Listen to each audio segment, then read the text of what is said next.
my name's Lee. I'm one of the presenters here on Newcastle Fan TV, and I'm here just to run you through from a Newcastle's perspective of how we think Newcastle will line up, a bit of team news, a bit of form, and so on and so on. So, just want to touch upon you guys as well, looking at your current form. You know, you've got a good draw against Man United, a good win against Arsenal. The only one defeat that you've had at Goodison Park at the start of the season, so it's a good start. I think the Stoke should be top 10. I think that's where Mark Hughes realistically should be targeting as well. But yeah, I mean, you've got several players, haven't you? You've got Jack Butland in goals, fabulous. Shawcross if he plays, Zuma who's come in on loan.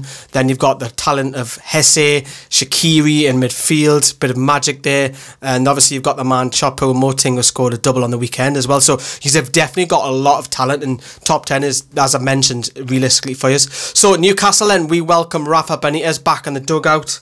He won the game from his armchair with his Sky remote in one hand and earpiece on the other one. So yeah, but realistically though, the message was sent to the coaching staff with the win at Swansea. But Rafa being back is fantastic.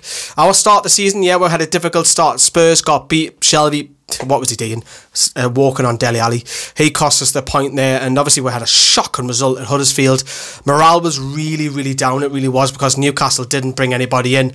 A lot of everybody on social media was really upset, having to go at Mike Ashley, in particular Lee Charney, who's Rafa's go-to guy, you know, in between the middleman between him and Mike Ashley. But you know, the two wins have definitely lifted morale. An outstanding performance against West Ham, and another great win counter-attacking against Swansea, in particular Mikel Merino in the West Ham game, and Jamal Lascelles man the matches in both each respective game. But players to watch out for, well, do you start Shelvey? Does he come back into the game? He played in under 23s on Monday.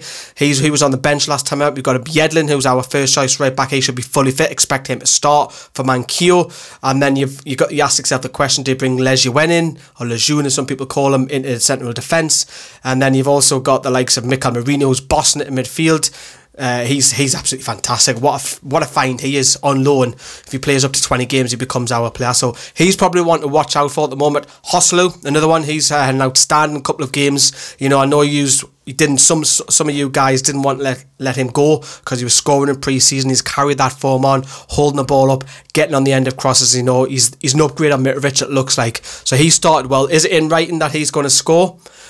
Well, we'll have to see how Jack Butland gets on in your defence. What a keeper Jack Butland is. He should be England's number one, isn't he? We'll line up 4-2-3-1. So we'll have the one up front, which will probably be JOSELU. And then you'll have Perez in the number 10, Richie right, probably Atsu on the left. And does he bring Hayden?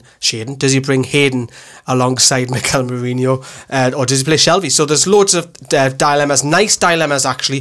The problem where you guys want to target for us is our left back. However, Jesus Gamas, who come in at Swansea, was outstanding. A right back playing left back. 9 out of 10 I would give him. He was absolutely phenomenal. Newcastle don't have a fit left back. Paul Dummett's out. Haidara's out. So if you do want to target him, get Shaqiri on that flank. If that's where you're probably going to have the best joy. We know that Peter Crouch later on has got a tendency to score past us a lot. So that's another option from the bench. So he's definitely got targets for his score prediction. It's difficult, but Newcastle fans are optimistic.